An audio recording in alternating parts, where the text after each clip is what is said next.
कैसे हैं आप सब। तो आज की इस वीडियो में मैं आप सभी बच्चों को class 12 English elective top 50 MCQ जो आपके एग्जाम में सीधा देखिए इससे सवाल पूछे जाएंगे, तो आप इन सभी सवालों को नोट डाउन करिएगा और अपने अपने एग्जाम में लग जाइए अच्छे से। इससे पहले भी देखिए लगभग 4 से 5 एमसीक्यू वीडियो अपलोडेड है चैनल पे, उनको देख लीजिएगा। सब्जेक्टिव के बहुत से वीडियो अपलोडेड है, ग्रामर सेक्शन का वीडियो अपलोड कर दिया गया है, नोटिस, ये सारा का सारा वीडियो देखिए चैनल पे अवेलेबल पहले से करा दिया गया है। तो उन वीडियो को देखिए, अपने एग्जाम की तैयारी करिए और वीडियो पसंद आए तो वीडियो को लाइक कर दीजिएगा। चैनल पे न्यू आया तो चैनल सब्सक्राइब जरूर करिएगा, साथ में देखिए बेल आइकन पे क्लिक करिएगा ताकि इसी प्रकार आपको अपने एग्जाम की हर अपडेट आपको हमारे चैनल पे मिलते रहे।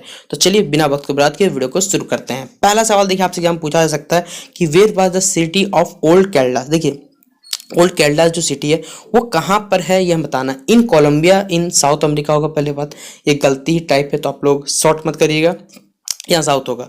इन नॉर्थ अमेरिका में, इंडिया में, अफ्रीका में कहाँ पर है ये जो सिटी ऑफ ओल्ड कैलास है, ये सिटी बेसिकली है कहाँ ये हमें बताना है। तो ये सिटी है वो कहाँ है, साउथ अफ्रीका साउथ अमेरिका में एक जगह है कोलंबिया, वहाँ पर ये सिटी बेसिकली बिलोंग करता है। तो ऑप्शन नंबर क्या होगा, 1 नंबर इसका राइट आंसर होगा। फिर अगला है where does Frank have a home. Frank का देखिए जो होम है मतलब घर है वो कहाँ है, आयरलैंड में, ब्यूनस एरिस में, कोलब्रोक या फिर बेलफास्ट, कहाँ उसका घर है ये हमें बताना है। तो उसका घर कहाँ है, अगर आपने कहानी थोड़ा सा भी याद होगा तो आप बता सकते हैं, वरना सुन लीजिए क्या है उसका जो घर है वो कहाँ है, कोलब्रुक। ऑप्शन नंबर क्या हो, कोलब्रुक बोला बच्चों, ब्यूनस एरिस। ठीक है, आपने ये नाम अगर सुना होगा, ज्योग्राफी जो बच्चा पढ़ता है थोड़ा बहुत याद भी होगा उसको। तो ये ऑप्शन नंबर क्या हो जाएगा, 2 इसका क्या होगा राइट आंसर होगा। फिर अगला सवाल है विच of the following best describes Evelyn father. देखिए एवलिन के जो पिताजी, उनका कैरेक्टर हमें बताना था कि एवलिन के जो पिताजी हैं वो किस तरह थे, हमें ये बताना। तो उनके जो पिताजी थे, एवलिन के पिताजी, वो थोड़े गुस्सेल स्वभाव के थे, वायलेंट कैरेक्टर के थे, यानी ऑप्शन नंबर क्या हो जाएगा, 2 इसका क्या होगा राइट आंसर होगा। फिर अगला सवाल है हमारे पास Bessie's father was a dash and dash man. देखिए बेसी के जो पिताजी थे वो किस प्रकार के व्यक्ति थे ये हमें बताना है। तो बेसी के पिताजी का देखिए 4 ऑप्शन दिया गया, कौन सा होगा। तो उसके पिताजी क्या थे, एक ब्लाइंड पर्सन तो थे, एक टायरेंट पीपल भी थे, कैसे टायरेंट मैन भी थे। तो ऑप्शन नंबर क्या हो जाएगा यहाँ पर, 1 नंबर इसका राइट आंसर होगा। फिर अगला है हमारे पास what kind of attire did old Hagberd हुआ। देखिए जो ओल्ड हैगबर्ड उसने क्या पहना था ये हमें बताना है। तो ओल्ड हैगबर्ड ने क्या पहना था, अगर आपने कहानी नहीं पढ़ी तो कोई बात नहीं है, उसने पहना था कैनवस का सेल क्लॉथ, कैनवस का कपड़ा जो होता है उसने पहन के रखा था किसने, ओल्ड हैगबर्ड ने। ठीक है, ऑप्शन नंबर क्या हो जाएगा बच्चों यहाँ पर हमारे पास, तो 3 इसका राइट आंसर होगा। फिर अगला हमारे पास what is the name of the party found by Hitler. Class 9 का सवाल है ये, हिटलर के द्वारा देखिए कौन सा पार्टी बनाया गया हमें बताना है। उस पार्टी का नाम क्या था, नाजी पार्टी। क्या था, नाजिस पार्टी के नाम से जाना जाता है। तो ऑप्शन नंबर क्या हो जाएगा यहाँ पर, 1 इसका राइट आंसर होगा। फिर अगला सवाल हमारे पास what was the name of Abraham Maclis daughter. देखिए अब्राहम मैकलिस के डॉटर का नाम क्या था ये हमें बताना है।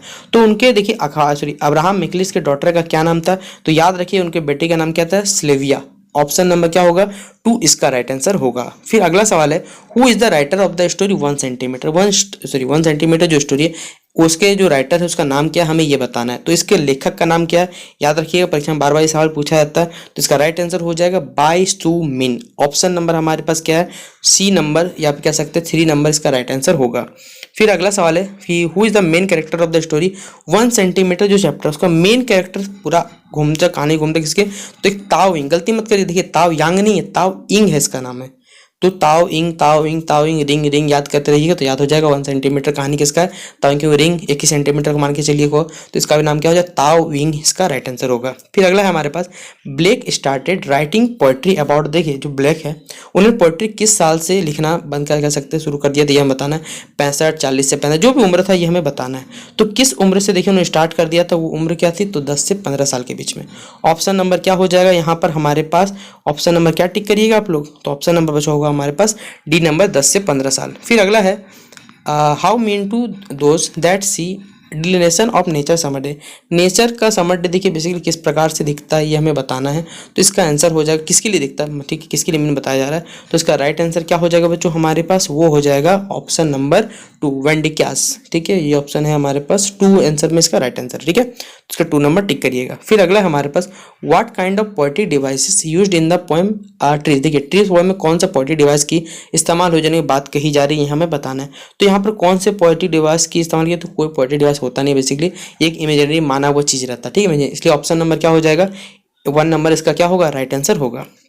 फिर अगला सवाल है which season is mention in the beginning of the poem the wild swans at Coole. देखिए the wild swans at Coole जो चैप्टर है कौन से सीजन के यहाँ पर देखिए बात किया जा रहा है, चर्चा किया जा रहा है, ये हमें बताना है। तो यहाँ पर कौन से सीजन का जिक्र किया गया याद रखिएगा, तो था ऑटम सीजन। ऑप्शन नंबर क्या हो जाएगा 2 इसका क्या हो जाएगा राइट आंसर होगा।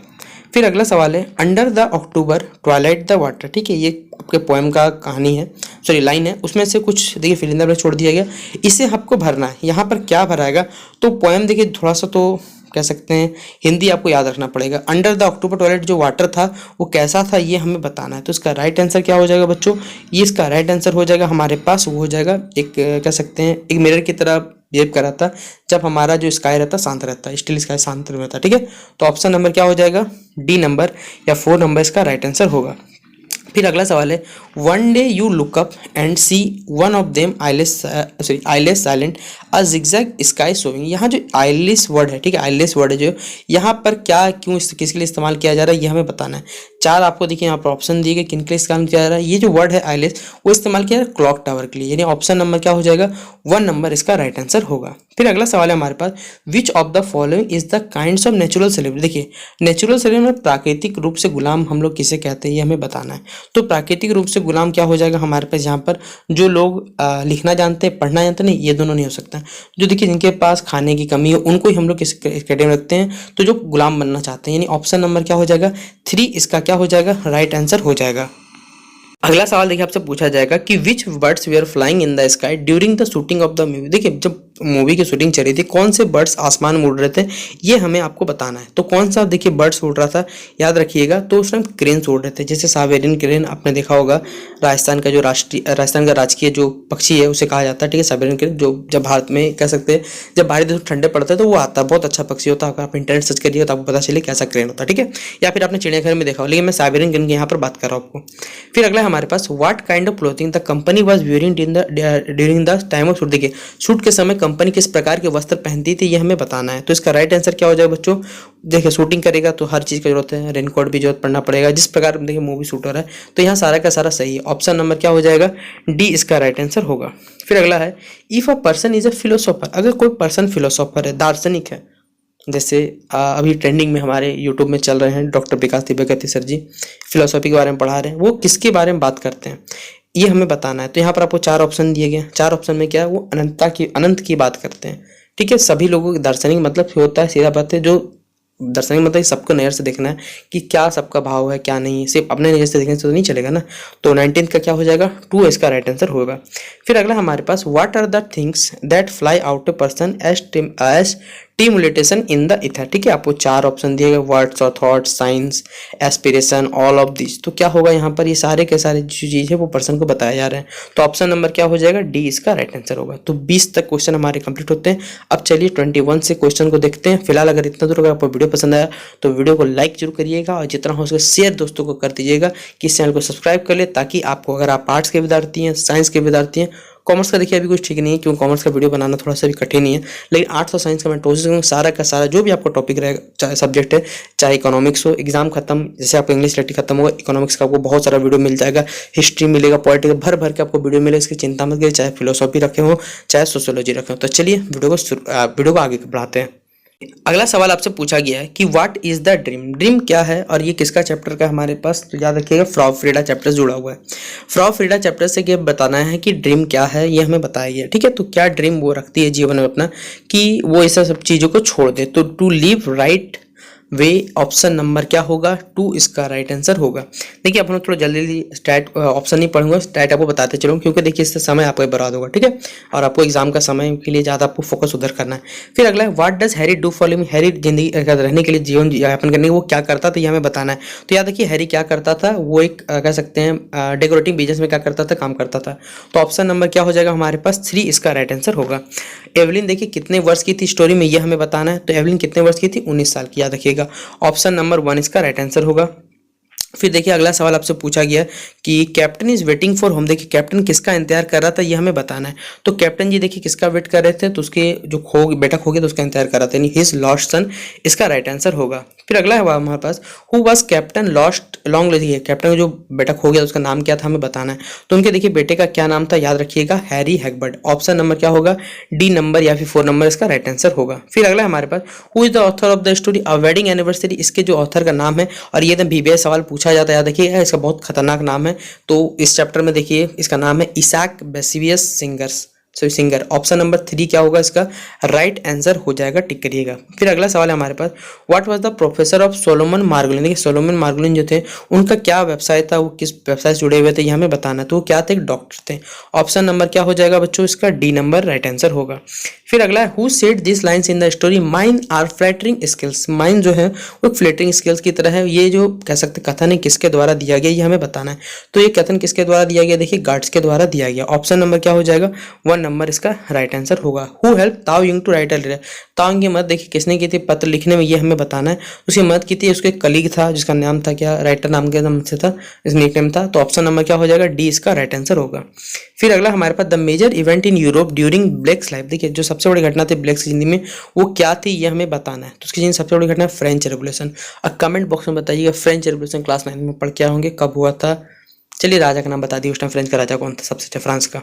फिर अगला हमारे पास why was sun shone whole at intervals because it was a rainy day, एक बरसात का दिन था, हवा का दिन था, क्लाउडी डे था, या फिर ये बात पोएम में मेंशन नहीं किया गया हम बताना। तो उस टाइम कौन सा मौसम था, वो एक क्लाउडी डे था, बादल वाला मौसम था। ऑप्शन नंबर क्या होगा 3 इसका राइट आंसर होगा। फिर अगला है हमारे पास देखिए सवाल है पूछा गया है यहाँ पर कि what does the phrase Hindenburg flags, ठीक है। यहाँ पर हमारे पास जो हिंडबर्ग फ्लैग है वो पोएम में देखिए क्या रिप्रेजेंट कर रहे हैं ये हमें बताना है। तो यहाँ पर देखिए क्या रिप्रेजेंट कर रहे हैं हिंडबर्ग फ्लैग्स ये बताना है। तो इसका राइट आंसर क्या हो जाएगा बच्चों की flags that are not yet hoisted. Option number 2 क्या हो जाएगा इसका राइट आंसर होगा। फिर अगला हमारे पास हाउ मेनी स्वान्स, तो कितने स्वान्स काउंट किए थे याद रखिएगा, तो इसमें 59 स्वान्स हो जाएगा। ऑप्शन नंबर 2 क्या होगा इसका राइट आंसर होगा। फिर अगला हमारे पास after how many years the poem, कितने साल बाद देखिए पोएम जो स्वान्स को फिर से काउंट रिगन करने लगा, मतलब फिर से काउंट किया था कितने वर्षों के बाद। तो इसका राइट आंसर क्या हो जाएगा 19 साल, 19 ईयर्स क्या होगा राइट आंसर। फिर अगला हमारे पास is there any specific reason for fighting among those different communities, क्या हमारे पास कोई एक स्पेसिफिक रीजन जो हम लोग डिफरेंट कम्युनिटीज फाइट करते हैं, यस नो मे बी, हो सकता है, कांट से हम लोग कुछ कह नहीं सकते हैं। तो ये सीधा बात है, कोई कारण नहीं होता, बेवजह लड़ते रहते हैं। फिर अगला हमारे पास which of the following is the kinds of natural celebrity, natural celebrity का फिर से काइंड बताना है। वहां पर हमारे पास हंगर था, तो यहाँ पर आपको क्या लगता है हंगर, सोना, खाना, सब प्यास, थका, यही तो होता है। वहाँ हंगर में एक ही ऑप्शन बच रहा था, लेकिन ये सारा का सारा सही है, इसलिए ऑप्शन नंबर डी क्या हो जाएगा इसका राइट आंसर। फिर अगला हमारे पास from where can author hear different kind of sound और उपासला, देखिए जो ऑथर था वो बहुत प्रकार साउंड सुनता था, किस प्रकार से ये हमें बताना है। तो कहाँ सुनता था, वो एक बड़े पिक्चर था जो वेनिस का पिक्चर था उससे सुनता रहता था। ऑप्शन नंबर क्या हो जाएगा 3 इसका राइट आंसर होगा। फिर अगला है हमारे पास इंगमार बर्गमैन वाज ब्रॉट, हमने उसे कौन से फैमिली में लाया गया था ये हमें बताना है, किस प्रकार फैमिली, एक विकेरेज फैमिली था। ऑप्शन नंबर क्या हो जाएगा 1 नंबर इसका राइट आंसर होगा। फिर अगला हमारे पास our body alive is a complete thing in itself, हमारा बॉडी अलाइव है ये बहुत बड़ी बात है, ऊपर कंप्लीट है। That's why you learn you are a, हम लोग क्या है, हम लोग क्या सीखते हैं बेसिकली बताना है। तो हम लोग क्या है, एक नोवेलिस्ट है। ऑप्शन नंबर क्या होगा 3 इसका राइट आंसर होगा। फिर क्वेश्चन नंबर 40 हमारे पास if a person is a person he talks, एक पर्सन अगर एक आदमी का आदमी है तो किस चीज़ की बातें करता है बेसिकली बताना है। 2 पर्सन सोल्स इन हेवन, ठीक है, आफ्टर लाइफ क्या करे ये बताने, दोनों घटना से, इसलिए ऑप्शन नंबर 3 बोथ 1 और 2 इसका राइट आंसर होगा। तो ये हमारे 40 तक चलिए क्वेश्चन कंप्लीट होते हैं। अब बाकी के सवालों को जो 10 VBA सवाल है चलिए उनको मैं बताता हूँ। अगला जो सवाल है ये अगला हमारे पास कि what is the human form divine, human का जो डिवाइन फॉर्म है वो क्या है, मर्सी, पीटी, पीस या फिर लव। क्या होगा हमारे पास इसका सही उत्तर, तो होगा हमारे पास लव यानी प्यार। ऑप्शन नंबर डी क्या हो जाएगा इसका राइट आंसर, आप लोग टिक करिएगा। फिर अगला हमारे पास what was the author of the mark on the wall doing when she mark the first time, जब उसने मार्क किया था वो क्या देख रहा था बेसिकली बताना है। लंच, स्विंग, हैविंग टी या फिर स्मोक का सेट क्या कर रहा था वो बताना है। तो एक सिगरेट फूक रहा था। ऑप्शन नंबर क्या हो जाएगा डी नंबर इसका राइट आंसर, आप लोग टिक करिएगा। फिर अगला सवाल है the snake wrong on the finger of, जो स्नेक था वो फिंगर कह सकते हैं प्रॉप फ्रीडा का हाथ में घूम रहा था, एक रूबिक था, एमराल्ड का था, टोपाज का था, या सेफिर का था, वो किस चीज़ का था ये हमें बताना है। तो वो देखिए वो किस चीज़ का जो रिंग था वो हमें बताना है। तो हमने जानते हो किस चीज़ का रिंग था, एक एमराल्ड का रिंग था। ऑप्शन नंबर क्या हो जाएगा, बी इसका राइट आंसर होगा। फिर अगला हमारे पास the narrator in the story I sell my dreams boarded the last two room that same, वो किससे चाह रहा था, बस, सीप, ट्रेन या फिर प्लेन से। तो इसका सही उत्तर बच्चों हमारे पास क्या हो जाएगा, इसका आंसर हो जाएगा हमारे पास क्वेश्चन में जो क्या कह सकते हैं 44 हमारे पास जो वर्तमान क्वेश्चन है उसका राइट आंसर आप लोग टिक कर लीजिएगा। देखिए आवाज़ थोड़ी सी भारी हो क्योंकि लगातार बोलने से गला थोड़ा सा बैठ गया, इसलिए मैं थोड़ा धीरे बोल बोल के आपको वीडियो कंप्लीट करके दे रहा हूँ, ठीक है। तो आप लोग अगर आवाज़ धीरे है तो थोड़ा आप लोग एडजस्ट कर लीजिएगा। तो इसका आंसर हो जाएगा ट्रेन, इसका क्या होगा राइट आंसर। फिर एवलिन देखिए प्रॉमिस करती है अपने मदर को, जब अपने मदर के में क्या प्रॉमिस करती है ये हमें बताना है। तो एवलिन क्या प्रॉमिस करती है अपने माता जी को, तो प्रॉमिस करती है कि वो अपने फैमिली का बेसिकली ध्यान रखेगी, तो take care of the family. फिर अगला हमारे पास एवलिन कितने वर्ष की थी, अभी जस्ट पढ़ के हम लोग, तो 19 साल की थी हमारे पास। हु वाज एवलिन एम्प्लॉयर, एम्प्लिन के जो एम्प्लॉयर था उसका हमें क्या करना, नाम बताना। तो कौन उसका एम्प्लॉयर था, तो हम लोग जानते हैं मिस गेवन, क्या हो जाएगा इसका राइट आंसर, आप लोग टिक करिएगा। सॉरी मिस गेवन, बराबर, हाँ सॉरी मिस गेवन इसका क्या हो जाएगा राइट आंसर होगा। फिर अगला हमारे पास ताओ इंग वाज वर्किंग एज, ताओ इंग देखिए किस प्रकार से वर्किंग कर रहा था ये हमें बताना है। तो ताओ इंग का चैप्टर अगर देखिए थोड़ा सा आप लोग पहले नाम याद रखिएगा, इंग रिंग याद रखिएगा क्योंकि चैप्टर से नाम से जुड़ा हुआ हमारे पास। तो इसका राइट आंसर क्या हो जाएगा बच्चों हमारे पास कुक, ऑप्शन नंबर क्या होगा सी इसका राइट आंसर होगा। फिर अगला हमारे पास who was blind in the story tomorrow, यहाँ जो चैप्टर है हमारे पास कह सकते हैं टुमारो चैप्टर में, यहाँ पर कौन ब्लाइंड है ये हमें बताना है। तो यहाँ पर कौन ब्लाइंड है बच्चों, तो हमारे पास है Josiah Carvel, option number D. और लास्ट सवाल हमारे पास in the poem trees the trees are compared, trees को देखिए किससे कंपेयर किया जा रहा है ये हमें बताना है। तो जो ट्रीज है उन्हें किससे कंपेयर किया जा रहा है, तो याद रखिए गलती मत करके जाइएगा, उन्हें कंपेयर किया जा रहा है किससे, तो टेस्लेस से। ऑप्शन नंबर क्या हो जाएगा बच्चों हमारे पास क्वेश्चन नंबर 50 का क्या टिक करिएगा, बी नंबर इसका राइट आंसर हो जाएगा। और ये जो कुछ क्वेश्चन थे ये कुछ मॉडल सेट से भी लिए गए, तो मैं वो बता दे रहा हूँ आपको ताकि आप सभी बच्चे को फिर से रिवाइज कर लें। तो ये हमारा क्वेश्चन कंप्लीट होता है 50 क्वेश्चन का जो टोटल इंपॉर्टेंट एमसीक्यू था। इससे पहले देखिए सारे के सारे जो एमसीक्यू वो चैनल पर अपलोडेड है, देखिए वीडियो को, नोट्स बनाइए, एग्जाम की तैयारी करिए। मिलते हैं नेक्स्ट वीडियो पे। वीडियो पसंद आया तो वीडियो को शेयर कर दीजिएगा। और आवाज़ देखिए थोड़ी सी अगर आपको साउंडनेस कम आ रहा होगा, लाउडनेस कम आ रहा हो, थोड़ा एडजस्ट कर लीजिएगा क्योंकि लगातार बोलने से आवाज़ भारी होगी। आप लोग देख पा रहे हो थोड़ा सा वीडियो बोलते बोलते स्लो हो गया मेरा आवाज़, ठीक है। तो मिलते हैं नेक्स्ट पे, तब तक के जय हिंद जय भारत।